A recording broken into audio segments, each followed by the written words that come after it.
Stone presenting Vira, truly independent AI homes, 0% no other charges. போரூருக்கே இது புதுசு at Kattupakkam Porur. இந்த இன்னொருத்தங்களை அடிச்சு தான் நான் வந்து ரவுடி அப்படின்னு வடிவேல் காமெடி மாதிரி இவங்கெல்லாம் அரசியல் செஞ்சுக்கிட்டு இருக்காங்க தமிழ்நாட்டில் அப்படின்றதுக்கு அதிமுகவுக்கு அட்வைஸ் பண்ணுறதுக்கு திரும்ப மாதிரி ஆட்கள் அப்பப்போ மார்க்ஸ் போகிறதோட வந்து மீடியா முன்னாடி அதிமுக பாஜகவோட கூட்டணி சேர்ந்துருக்கக்கூடாது, ஓகே நாங்கள் கூட்டணி சேர்ந்துருக்கோம் வேண்டாம் தான், நீங்கள் வந்து சேர்ந்துருந்தா நீங்கள் உங்களோட 2 இடதுசாரிகளையும் கூட்டிகிட்டு அந்த பக்கம் கம்யூனிஸ்டுகளையும் கூட்டிகிட்டு வந்து இந்த பக்கம் சேர்ந்துருந்தீங்கன்னா அதிமுகவோடு சேர்ந்துருந்தா இன்னொன்று திரும்பவே ஒரு வேலை பார்த்தாரோ. பாஜகவை வந்து மதவாத சக்தி அப்படின்னு சொன்னீங்கன்னா அந்த பாஜகவோடு நீங்கள் கூட்டணியில் இல்லை என்று சொல்லிக்கொண்டு ஆர்எஸ்எஸோடு எதுக்கு திமுக கூட்டணி மாதிரி வச்சுக்கிட்டு நீங்கள் வந்து இங்கே முருகருக்கு மாநாடு நடத்துறது ஒரு பக்கம், இன்னொரு பக்கம் ஆவடியில் பசுக்கு மடங்கட்டுறது ஒரு பக்கம், அப்புறம் மாட்டுக்கறி பிரியாணியை தடை பண்ணி வச்சுருக்கிறதுன்னு எல்லா ஆர்எஸ்எஸ் தனமான வேலைகளையும் யார் செய்து வைத்திருக்கார்? சேர்பாபு தான் சொல்றாரு, மதுரையில் நடக்கக்கூடிய முருகன் மாநாடு என்பது யாருமே அந்த முருகன் மாநாடுக்கு போக மாட்டாங்க, அது வந்து மதவாதத்தை பேசக்கூடிய மாநாடு, அது பிளவுவாதத்தை தான் ஏற்படுத்தணும் அமைச்சர் சேர்பாபு விளக்கம் கொடுக்குறாரு. சேகர்பாபுவே ஒரு மிகப்பெரிய சங்கி, இந்த சங்கி இன்னொரு சங்கியை பார்த்து சங்கின்னு சொல்கிறதெல்லாம் காமெடியாக இருக்குது. அஜெண்டாவை நிறைவேற்றுகின்ற ஒரு பிரதான கட்சியாக பாஜக கூட இல்லை. தமிழ்நாட்டில் யார் இருக்கா அப்படின்னு சொன்னீங்கன்னா திமுக தான் இருக்குது. திமுகவில் இருக்கின்ற யாராவது நான் சொல்கின்ற இந்த விமர்சனத்துக்கு இல்லைன்னு சொல்ல முடியுமா? அதிமுக என்னைக்காவது உட்காந்து முருகர் மாநாடு நடத்தியிருக்கா? அதிமுகவில் இருக்கின்ற ஒவ்வொரு அமைச்சருக்கும் தனிப்பட்ட ரீதியாக அவங்களுக்கு பக்தி இருக்கலாம், அவங்க கோயிலில் போய் சாமி கும்பிடலாம், பட்டை போட்டுக்கலாம், நாமம் போட்டுக்கலாம், மஞ்சள் வேஷ்டி கட்டி கோயிலில் போய் உருளலாம், அதாவது அவங்களுடைய தனிப்பட்ட பக்தியின் பால் இருந்திருக்கதே ஒழிய ஒரு அரசாங்கமாக என்னைக்காவது அதிமுக அப்படி செஞ்சிருக்குதா? சங்கி கட்சி என்றால் இன்றைக்கு தமிழ்நாட்டின் மிகப்பெரிய சங்கி கட்சி அது திமுக தான்.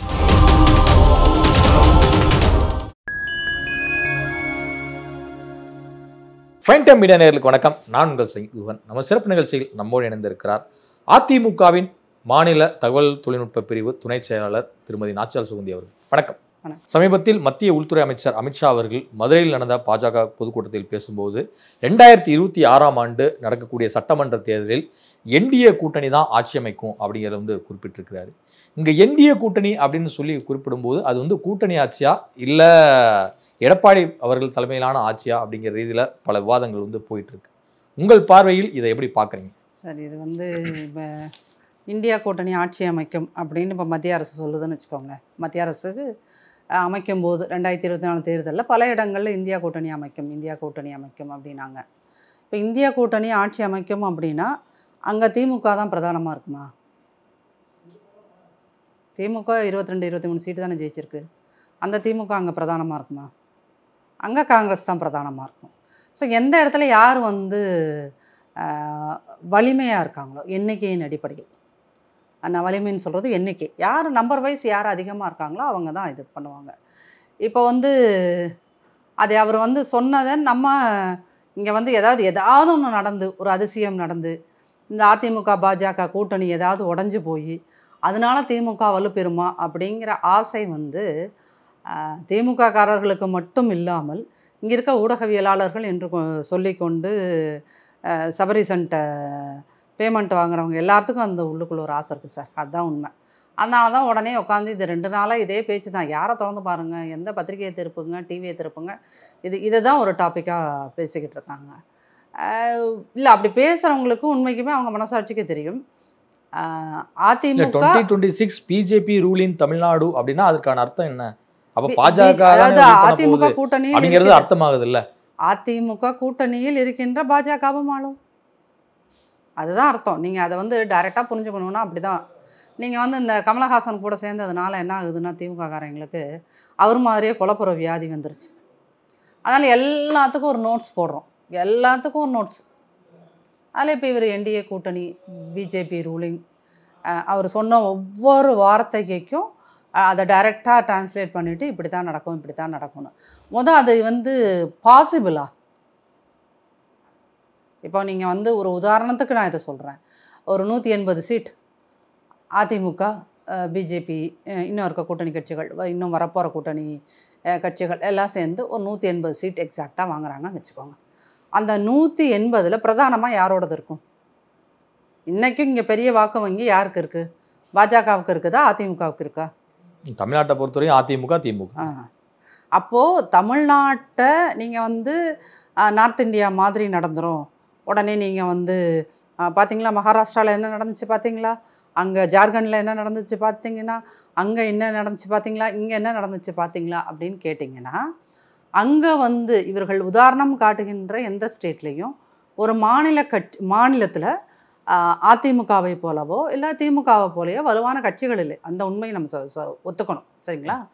இப்போ வந்து அதிமுக தோன்றிய 50 ஆண்டுகளில் 31 ஆண்டுகள் இந்த தமிழ்நாட்டை ஆண்டு இருக்குது அப்படிங்கிறது இந்தியாவில் யாருக்குமே இல்லாத ஒரு வரலாறு அதிமுகவுக்கு இருக்குது. சரிங்களா? அப்போ இவ்வளோ பெரிய ஒரு வரலாறு ஏன் வருது அப்படின்னீங்கன்னா, உங்களுக்கு ஸ்ட்ராங்கான ஒரு தொண்டர் படை இருக்குது, உங்களுக்கு அடிப்படை கட்டமைப்பு இங்கே இருக்குது, கட்சிக்கான அடிப்படை கட்டமைப்பு இருக்குது.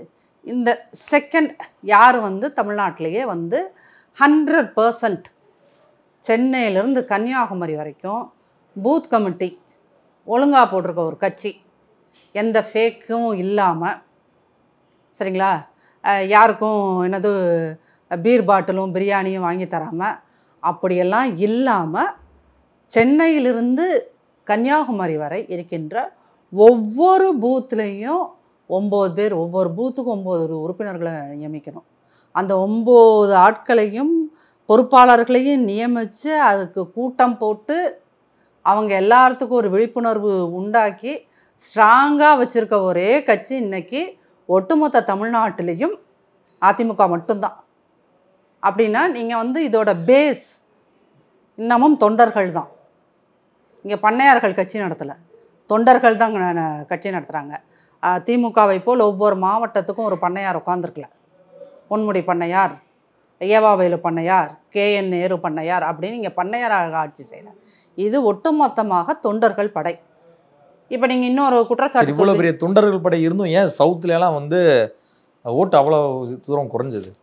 சரி, நீங்கள் எல்லாருமே 21, 24 நாடாளுமன்ற 24 மட்டும் தான் நான் பேசுகிறேன், 21 நான் பேசுகிறேன். இதை வச்சே நீங்கள் வந்து எல்லாரும் கிடைக்கல. இப்போ அது கிடைக்கல அப்படின்னா 26 கிடைப்பதற்கான வேலைகளை நீங்கள் எல்லாருமே அதிமுக மேலே இவ்வளோ அன்பாக இருக்கீங்களே எல்லா பத்திரிகையாளர்களும், ஏன் உங்களுக்கு கிடைக்கவில்லை, ஏன் உங்களுக்கு கிடைக்கலை, நீங்கள் இந்த கேள்வி எங்களை திரும்ப திரும்ப கேட்குறீங்க.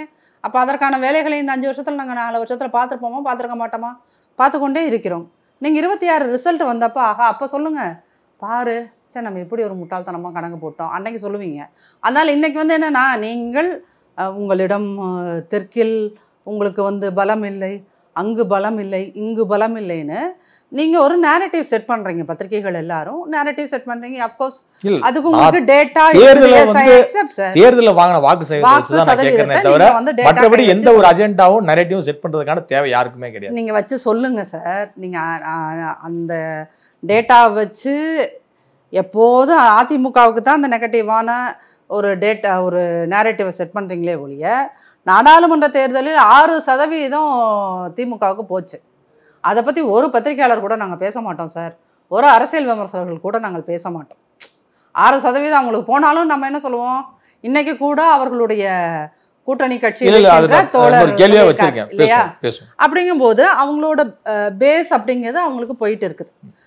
தமிழ்நாட்டோட ஒரு உண்மையை நீங்கள் புரிஞ்சுக்கணும். இன்னைய தேதியில் இந்த செகண்ட் நம்ம பேசிகிட்டு இருக்க இந்த நேரத்தில் உங்களுக்கு தாவேக்கான ஒரு புதுசாக ஒரு கட்சி வந்திருக்கு.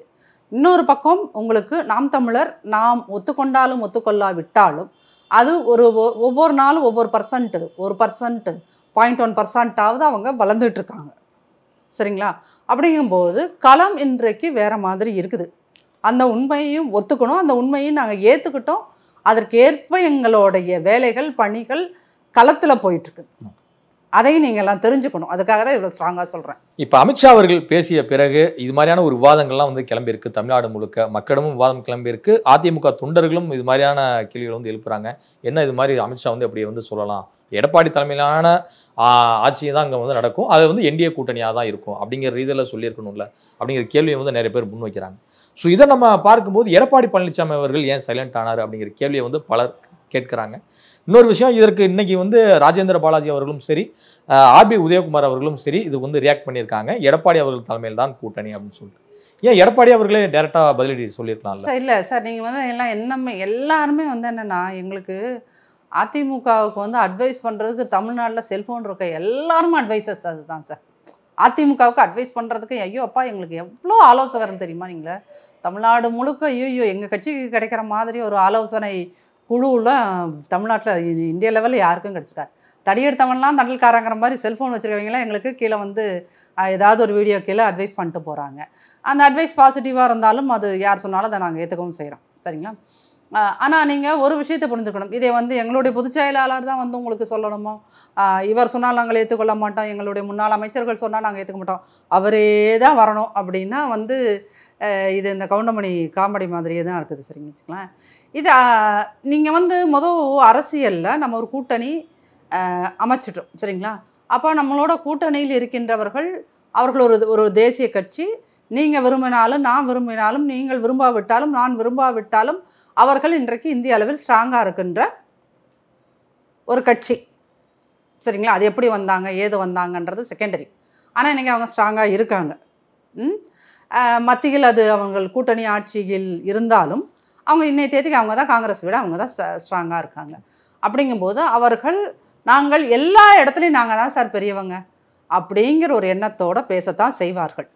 சரிங்களா? அதுக்கு வந்து அவர்களுடைய எண்ணம் இதுதான் அப்படின்னு புரிஞ்சதுக்கப்புறம் நாங்கள் வந்து போய் அதுக்கு உடனே ரியாக்ட் பண்ணணும்னா ரியாக்ட் பண்ணால் என்ன நடக்கும்னு நீங்கள் நினைக்கிறீங்க? ரியாக்ட் பண்ணினா தான் எங்கள் பொதுச் செயலாளர் வந்து முதல்வர் ஆவார், இல்லாட்டா ஆக மாட்டார்னு நீங்கள் சொல்ல வரீங்களா? என்ன அடிப்படையில் நீங்கள் உடனே ரியாக்ட் பண்ணிருக்கணும்? ஒரு நல்ல சாதுரியமான தலைவர் எதற்குமே அதிமுக பலம் பொருந்திய கட்சி, அதிலும் குறிப்பாக அதிக வாக்காளர்களை கொண்ட கட்சியாக வந்து அதிமுக வந்து இருக்கு. அது வந்து நிறைய ஹிஸ்டரி ரெக்கார்டு எல்லாமே வந்து இருக்கு. நான் வந்து மறுக்கல. நம்ம நிறைய விஷயங்கள் பல விமர்சகர்கள் கேட்கறது என்ன அப்படின்னா, அதிமுகவை தாண்டி பாஜக பேசுவது ஏன் அப்படின்னு தான் கேள்வி கேட்குறாங்க. சார் அதை நான் திரும்பவும் சொல்கிறேன். இந்திய அளவில் அவங்க வந்து ஒரு பலம் பொருந்திய கட்சியாக தங்களை நினைத்து கொண்டு எல்லா இடத்துலையும் இப்படி தான் சார் பேசுவாங்க. இப்போ நாளைக்கு எலெக்ஷன் நெருங்க இன்னும் இங்கே இருக்கின்ற மாநிலத்தில் இருக்கின்றவர்கள் கூட மாநில பொறுப்புகளில் இருக்கின்றவர்கள் கூட பேசத்தான் செய்வாங்க. நீங்கள் பேசுகிறதுக்கு எல்லாத்துக்கும் வந்து அதிமுக ரியாக்ட் பண்ணணும் அப்படிங்கிற தேவை அவசியம் கிடையாது. ஏன் அப்படின்னா ஒரு சாதுரியமான ஒரு புத்திசாலியான அரசியலில் நீண்ட நெடிய அனுபவம், அது வந்து ஸ்டாலின் அவர்கள் மாதிரி வந்து பான் வித் சில்வர் ஸ்பூன்லாம் கிடையாது. களத்தில் போஸ்டர் ஒட்டி தெருவா அலைஞ்சு வேலை பார்த்து வந்தவர் தான் எங்களுடைய பொதுச் செயலாளர். சரிங்களா? அப்போ கீழ்மட்டத்திலிருந்து தலைவராக வருகின்றவர்களுக்கு கள நிலவரம் என்னன்னு தெரியும். 4.5 வருஷம் அவர் உட்காந்து ஒரு முதல்வராக உட்காந்துருக்கார். நிர்வாகம் எப்படி செய்ய வேண்டும் அப்படிங்கிறதுக்கும் ஒரு உதாரணமாக இருந்தவர் வந்து எதுக்கு ரியாக்ட் பண்ணணும், எதுக்கு ரியாக்ட் பண்ணக்கூடாது, எந்த இடத்துல ரியாக்ட் பண்ணணும், எந்த இடத்துல ரியாக்ட் பண்ணக்கூடாது அப்படிங்கிறத புரிஞ்சு வச்சுருப்பாரா, தெரிஞ்சு வச்சுருப்பாரா இல்லையா? இல்லை அதை நீங்கள் ஏற்றுக்கிறீங்களா இல்லையா? அவர் புரிஞ்சிருக்காதா? அப்போது நீங்கள் வந்து என்னென்னா நீங்கள் இந்த ரியாக்ஷன் சொல்கிறீங்க இல்லையா, எதுக்கு எடுத்தாலும் ரியாக்ஷன். இப்போ இப்படி ஒரு வார்த்தையே அவர் சொல்லிட்டு போகிறாரு அமித்ஷா சொன்னோன்னா ஸ்டாலின் வந்து ரியாக்ட் பண்ணல ஒரு முதல்வராக. அவர் ஏன் ஆராசாவை விட்டு பேச வைக்கிறாரு? அப்போ திமுகவோட ஸ்போக்ஸ் பர்சன் ஆராசா தானா? எதுக்கு எடுத்தாலும் இந்த மாதிரி ஒரு விஷயம் அப்படின்னு சொன்னால் அன்றைக்கி ஆராசா வந்து பேசிட்டு போவார். எங்கள் பொதுச் செயலாளருக்கு எங்கள் பொதுச் செயலாளர் மிக நியாயமான கேள்விகளை கேட்டால் பதில் சொல்கிறதுக்கு உங்கள் ரகுபதியை அனுப்பிச்சி விடுவீங்க. அப்போ என்னென்னா உங்களுக்கு பதில் தான் வேணும்னா இப்போ திமுக மாதிரி ஹேண்டில் பண்ணணும் சார். உங்களை ப்ரெஸ்ஸெல்லாம் வந்து அப்படி ஹேண்டில் பண்ணால் தான் நீங்களாம் ஒத்துப்பீங்கன்னு நினைக்கிறேன். நான் முதல்வர் நான் பதில் சொல்ல முடியாது, இந்த எனக்கு பதிலாக ரகுபதி வருவார், இல்லாட்டா ஆர்எஸ் பாரதி வருவார், இல்லைன்னா இந்த பக்கம் வந்து மத்திய அரசுக்கு பதில் சொல்லணும்னா இந்த பக்கம் ஆராசா வருவார். ஏன்னா அவருக்கு தான் அந்த கட்சியில் கொஞ்சம் இங்கிலீஷ் நாலேஜ் இருக்குது, அதனால் அவர் வந்து சொல்லிட்டு போவார். என்கிட்ட எதுவும் கேட்காதீங்கப்பா. அந்த மாதிரி டீல் பண்ணினா நீங்கள் வந்து இதுதான் நல்ல அப்ரோச் போல் இருக்குன்னு நினைக்கிறீங்க. சில விஷயங்களில் அமைதி பலன் அளிக்கும், சில விஷயங்களில் சாதுரியமாக அமைதியாக இருப்பது அரசியலுக்கு நல்லது, அது தமிழ்நாட்டோட எதிர்காலத்துக்கும் நல்லது. அப்படிங்கிறதுனால பல விஷயங்களில் இனி வரும் காலங்களிலும் கூட ஒவ்வொருத்தராக இந்த செகண்டரி லீடர்ஸ் பேசுகிறதுக்கு அப்புறம் கிரவுண்ட் லெவலில் யாரோ ஒருத்தவங்க உட்காந்து பேசிகிட்டு இருக்கிறதுக்கெல்லாம் என்னென்னா இது நேர விரயமும் கூட. நீங்கள் ஒவ்வொருத்தருக்கும் ரியாக்ட் பண்ணிகிட்டு இருக்கிறது இந்த நேர விரயம். எங்கள் பொதுச் செயலாளர் இது அப்படி தான் பார்க்குறேன். ஒவ்வொருத்தருக்கும் நம்ம ரியாக்ட் பண்ணுங்கிற அவசியம் இல்லை, நம்ம செய்ய வேண்டிய வேலைகள் இருக்குது, இன்னும் 9 மாதம் தான் இருக்குது அப்படின்றதுனால இந்த மாதிரி விஷயங்களுக்கு ரியாக்ட் பண்ணாமல் இருக்கிறதே நல்லது. அமித்ஷா சொல்கிற கூட்டணி ஆட்சி எடப்பாடி பழனிசாமி அவர்கள் ஏற்கிறாரா அப்படிங்கிற ரீதியில் விசிக தலைவர் திருமாவளவன் அவர்கள் ஒரு கேள்வி எழுப்பியிருக்கிறார் செய்தியாளர் சந்திப்பின் போது. உங்களுடைய பதில் என்னம்மா?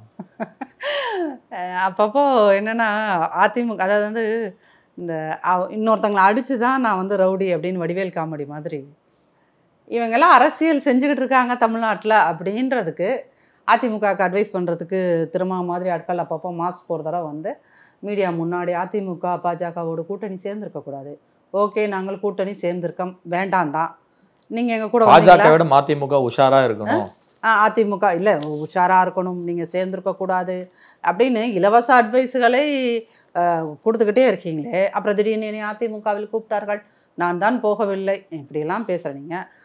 நீங்கள் வந்து சேர்ந்துருந்தா நீங்கள் உங்களோட 2 இடதுசாரிகளையும் கூட்டிகிட்டு அந்த பக்கம் கம்யூனிஸ்டுகளையும் கூட்டிகிட்டு வந்து இந்த பக்கம் சேர்ந்துருந்தீங்கன்னா, அதிமுகவோடு சேர்ந்துருந்தா இந்த கூட்டணிக்கு தேவை இருந்திருக்காது தானே. அப்போது பாஜக அதிமுக கூட்டணி அமையணும்னு திரும்பவே ஒரு வேலை பார்த்தாரோ, அதை மனதார விரும்பினாரோ.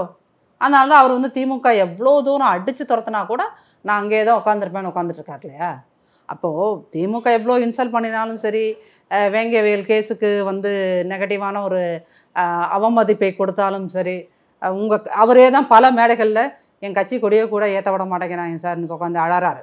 எவ்வளோ அடி அடித்தாலும் நான் அங்கே தான் உட்காந்துருப்பேன் அப்படிங்கின்ற திருமாவர்கள் எல்லாம் வந்து அதிமுக இப்படி அதிமுக அப்படி உஷாராக இருக்கணும் பத்திரமா இருக்கணும்லாம் அட்வைஸ் சொல்லாமல் இருந்தால் நல்லது. ஏன்னா ஃப்ரீ அட்வைஸ்லாம் கேட்டு கேட்டு அதிமுகவில் இருக்கிற ஒவ்வொருத்தருக்குமே காது புளிச்சு போச்சு. அதனால் இந்த மாதிரி ஃப்ரீ அட்வைஸ்லாம் இந்த மாதிரி தலைவர்கள் நிறுத்தி கொண்டால் அவர்களுக்கு நல்லது. அவ்வளோதான். எடப்பாடி தலைமையில் தான் வந்து ஆட்சி அமைப்போம், 2024 நிச்சயமாக அதிமுக தான் ஆட்சி அமைக்கும். அதே சமயம் மதவாதம் பேசுகிற இடத்துல வந்து இபிஎஸ் இருக்க மாட்டார், அப்படி ஒரு பேசுகிற இடத்துல இபிஎஸ் வந்து கடுமையாக எதிர்த்து குரல் கொடுப்பார் அப்படின்னு பேசியிருக்கிறாரு முன்னாள் அமைச்சரான கேடி ராஜேந்திர பாலாஜி அவர்கள். ஸோ அப்படி பார்க்கும்போது இது என்ன மாதிரி ஒன்று ஸ்டேட்மெண்ட்னு எடுத்துக்கலாம் சார். நீங்கள் இவர் எங்கள் முன்னாள் அமைச்சர் பேசிய இந்த வார்த்தை 4.5 வருஷம் எடப்பாடியாருடைய ஆட்சியின் போது இங்கே வந்து பாஜகவோட கூட்டணியில் இருந்த போதும் இங்கே உங்களுக்கு வந்து ஆர்எஸ்எஸ் கூட்டணி இந்த பேரணி போகிறது அதிக அளவில் நடக்கலை. ஆனால் நாங்கள் பாஜகவை எதிர்க்கிறோன்னு பேசுகின்ற ஸ்டாலின் தலைமையிலான இந்த அரசில் தான், காங்கிரஸ் கூட்டணியில் உட்காந்துருக்க இந்த அரசில் தான், 2 இடதுசாரிகள் கூட்டணியோடு உட்காந்துருக்க இந்த அரசில் தான், சனாதானத்தை வேறொரு மாநாடு நடத்திட்டு இருக்க திருமா கூட்டணியில் இருக்கிற இந்த ஸ்டாலின் தலைமையிலான அரசில் தான் உங்களுக்கு இந்தியாவிலேயே அதிக அளவு தமிழ்நாட்டில் ஆர்எஸ்எஸ் பேரணி நடந்திருக்கு. அப்போ இங்கே சனாதானத்தை வேற இருப்போம்னு சொல்லிட்டு வளர்க்கறது யார் சார்? திமுக கூட்டணி. அதிமுக இங்கு உங்களுக்கு வந்து கான்ஸ்டியூஷன் என்ன சொன்னதோ அதை கேட்டுட்டு அதற்கேற்ப ஆட்சியை நடத்துனாங்களே ஒழிய எந்த இடத்துலையும் போய் அந்த மதச்சார்பின்மை அப்படிங்கிற கான்ஸ்டியூஷன் சொன்னதை மீறி போய் எந்த சாமிக்கும் தனிப்பட்ட முறையில் இங்கே மாநாடு நடத்தலை. அப்போது எந்த ஒரு இன்றைக்கி வந்து இவர்கள் பாஜகவை வந்து மதவாத சக்தி அப்படின்னு சொன்னீங்கன்னா, அந்த பாஜகவோடு நீங்கள் கூட்டணியில் இல்லை என்று சொல்லிக்கொண்டு ஆர்எஸ்எஸோடு எதுக்கு திமுக கூட்டணி மாதிரி வச்சுக்கிட்டு நீங்கள் வந்து இங்கே முருகருக்கு மாநாடு நடத்துறது ஒரு பக்கம், இன்னொரு பக்கம் ஆவடியில் பசுக்கு மடம் கட்டுறது ஒரு பக்கம், அப்புறம் மாட்டுக்கறி பிரியாணியை தடை பண்ணி வச்சுருக்கிறதுன்னு எல்லா ஆர்எஸ்எஸ் தனமான வேலைகளையும் யார் செய்து வைத்திருக்கார்? ஸ்டாலின் செய்து வைத்திருக்கிறார். அப்போ நீங்கள் வந்து ஆர்எஸ்எஸோட ஒரு ஜெராக்ஸ் காப்பியா சேர்பாபு தான் சொல்றாரு, மதுரையில் நடக்கக்கூடிய முருகன் மாநாடு என்பது யாருமே அந்த முருகன் மாநாடுக்கு போக மாட்டாங்க, அது வந்து மதவாதத்தை பேசக்கூடிய மாநாடு, அது பிளவுவாதத்தை தான் ஏற்படுத்தணும் அமைச்சர் சேர்பாபு விளக்கம் கொடுக்குறாரு. குடமுழுக்கு தான் எல்லாருமே உண்மையான முருக பக்தர் வருவாங்க, மதுரை மாநாட்டுக்கு வந்து நடத்துறது சங்கிகள் மாநாடு அப்படிங்கிறாரு. இல்லை, சேகர் பாபுவே ஒரு மிகப்பெரிய சங்கி. இந்த சங்கி இன்னொரு சங்கியை பார்த்து சங்கின்னு சொல்கிறதெல்லாம் காமெடியாக இருக்குது. அவர் என்ன பண்ணிகிட்டு இருக்காரு?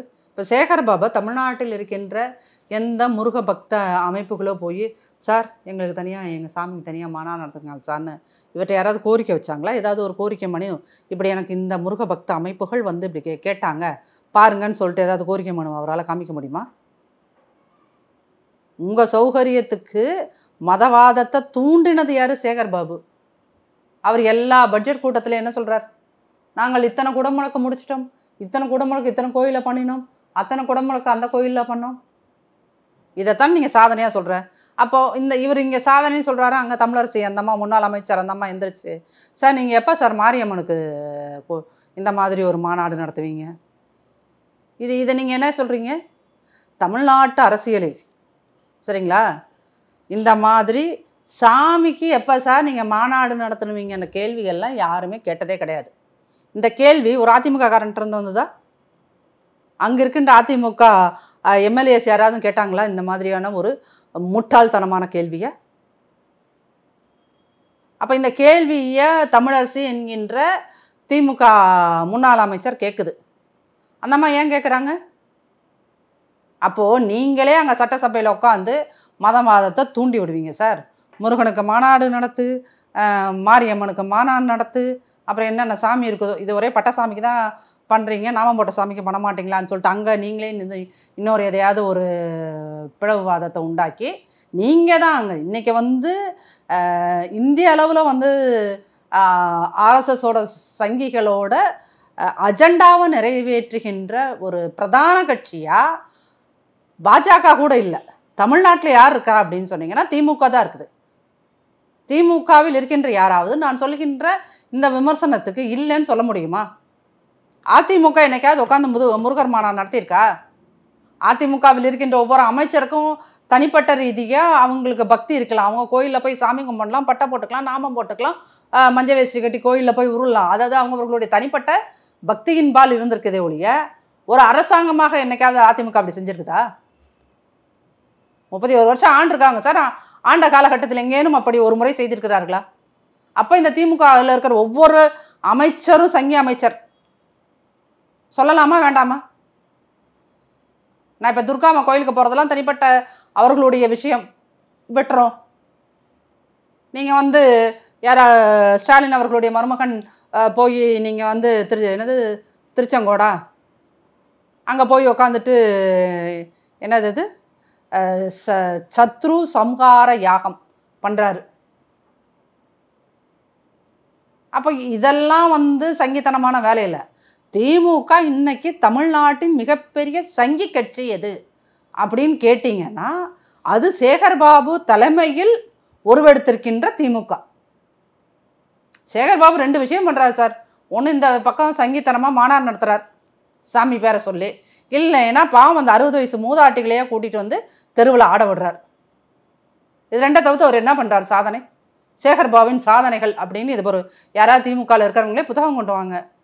இந்த பக்கம் ஒன்று எங்கள் அண்ணனுக்கு போர் அடிச்சதுன்னா முருகனுக்கு மாநாடு நடத்துவார். இல்லைன்னா 60 வயசு மூத்தாட்டிகளையே கூட்டிகிட்டு ஸ்டாலின் முன்னாடி ஆட விடுவார். இந்த 2 விஷயம் தாங்க அவருக்கு தெரியும். இதுதான் திமுக இதுவரை வளர்த்த பகுத்தறிவு. இதுதான் இதுவரை திமுக வளர்த்த சுயமரியாதை. இவர்கள் அதிமுக இப்படி செய்யும் அப்படி செய்யும் சொன்னாங்கன்னா இவர்கள் ஒன்று தங்களுடைய குறைகளை தாங்கள் செய்த அரசியல் குற்றங்களை மறைப்பதற்காக ஏத்தாப்பில் இருக்கவங்க மேலே பழிய போட்டு போகிறாங்களே ஒழிய சங்கி கட்சி என்றால் இன்றைக்கு தமிழ்நாட்டின் மிகப்பெரிய சங்கி கட்சி அது திமுக தான். இதுவரை உங்கள் பல்வேறு கருத்துக்களை எங்களோட பகிர்ந்தமைக்கு மிக்க நன்றி.